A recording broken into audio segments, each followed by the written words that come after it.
his art, Michael Jackson played repeatedly with the idea of metamorphosis, from Thriller to Black or White, to Ghosts, where he becomes a middle-aged white guy.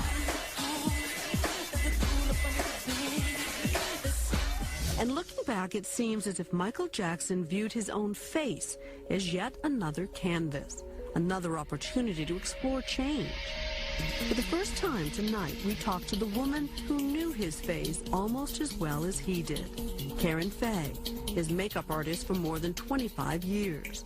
Of course, stage makeup is one thing, but makeup on men in life is looked at as very peculiar, especially during the trial, when he's wearing eyeliner and what appears to be lipstick. It's very sensitive for me to even talk about, because these are things that are very, very private.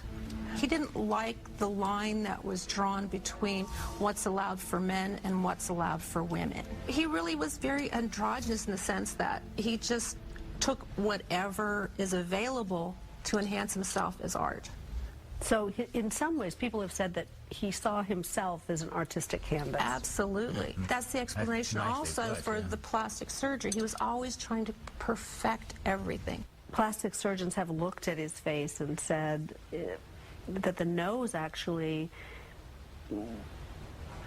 became almost non-functioning because of the repeated plastic surgeries. That's not true. He didn't have to wear nose prosthesis? No, absolutely not. A lot of people believe it. So let's you know what it was? It was the tape that he used to wear on his nose, and everybody thought that was... Why tape? Because I guess after plastic surgery, it keeps it in form, or else it would expand. Because a lot of people think he went too far. You never said to him, Michael... I thought he was beautiful, and I would always tell him I thought he was beautiful. Personally, I think it went a little too far, but like I never, ever, because I understood it. Faye says she saw Jackson announce his new tour on television on March 5th of last year. And soon got a call from him asking if she'd team up with him once again for their 4th tour together. From the time you first talked to him about going back to work in March to May, did you see a change? Yes. Tell me about it. I think he was frightened. Of? Being judged again. He said during the trial, I can't believe the world is doing this to me. He said, I gave everything that I had. I gave them my music, I danced for them, and this is what I get in return. And not since the trial, she says, had she seen such fear in Jackson's eyes. And when it really got down to standing up in front of an audience, all that fear, all that doubt, all that cruelty that people directed at him, he was afraid. He didn't want to go through that again. When you looked at Michael Jackson's face at the end, it looked sad. He was very sad. He was starting to lose weight. Oh, he wasn't sleeping, and he was losing weight drastically. The week before he died, probably about 15 pounds, I would say. And he didn't have 15 pounds to lose. No, no. In fact, when I met him in March, one of my very first concerns was that I thought he was too thin to really be able to do a show. But, you know, I thought, oh, plenty of time. Once he starts working out, getting on the dance floor, he's going to eat, he's going to build himself up again. But I did tell Kenny, Ortega, I said, Kenny, we really have to get some weight on him. Director of choreography. Yeah, that was a main concern. So there was a lot of pressure going into this. A lot of pressure. This was going to be his first major appearance since the trial. A lot more shows than he wanted or agreed to do. And the first time his kids were going to see it. Yes.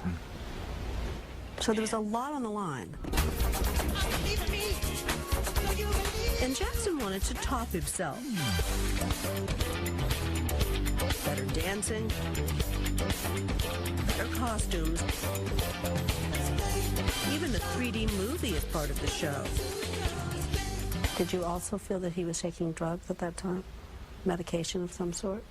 I really can't really go here because of impending trial and things like that. So we can't, this is kind of like a difficult area. Well, were you concerned about him? I was extremely concerned with Michael's well-being. I was very concerned with his well-being. You'd seen him in dicey situations before. Were you more concerned than you'd ever been? Absolutely, a lot more concerned. He was like bone thin, and he grabbed me on the arm and say, "You promised me you wouldn't tell." Tell what? What I'm seeing. Did you tell anybody? Absolutely. What did you say? I was talking to the people who had the power to do something about it. What were your fears? I feared that Michael was physically unable to do the shows in his condition. Did you think that he was vulnerable enough that he might die? Yes. Yes. Yes. There was just these telltale signs. When is someone going to pay attention? Because to me it was blatant. What was blatant? The way he was like on stage rehearsing. What was different about it? A lot of start-stops. Usually when we did a music video with Michael, they'd load the camera full of film, they would run it until it ran out. You didn't do 2 bars of the song and stop. That was Michael's energy. He fed off of what was going on. He didn't have his usual stamina. No, and then you start speaking up, like you said, to the powers that be, and it just seemed like it was falling on deaf ears, or we'll fix that later, or there's more, something else that seemed like it was more important. Because when you see the video that was put out of the rehearsal of the This Is It concert, it sure looks like Michael Jackson's on top of that world. Okay. It's great editing. It isn't the reality that we're seeing. He Absolutely not. Even if you look at the songs, the way they're edited, he has 3 different outfits on for one song. And most, they were taking bits and pieces from different rehearsal dates to be able to put it together to make it look like he got through a song. But we really didn't get through a whole song. I think we got through 2 ballads altogether. And sure enough, here in the number Smooth Criminal, 5 outfits for the same song. But ABC News spoke to 3 of Jackson's dancers, who in the final rehearsal before he died, say Jackson was going all out. And that they were shocked by his death. As for his weight loss, the concert's producers, AEG, say they too were concerned and hired someone to monitor his eating. But Faye and Bush still insist Jackson was nowhere near ready. I didn't think he could do a show. And this was not the Michael Jackson that you would work with for 25 years. No. He didn't have the control that he was used to having. On the 25th of June last year, Karen Faye was waiting for Jackson at the Staples Center to begin rehearsals when she got the call she dreaded. Michael Jackson had been rushed to the hospital. Michael Jackson was brought here in full cardiac arrest and is now in a coma at the UCLA. When did you find out? Kenny kind of instructed us to keep going and rehearsing and getting ready, do what we're supposed to do. We're not sure what's going on right now. Let's just carry on as usual. I was headed back to my room, my makeup room, and Kenny came out of his office. And he put his arms around me and held me up and whispered in my ear, "He's gone, we lost him."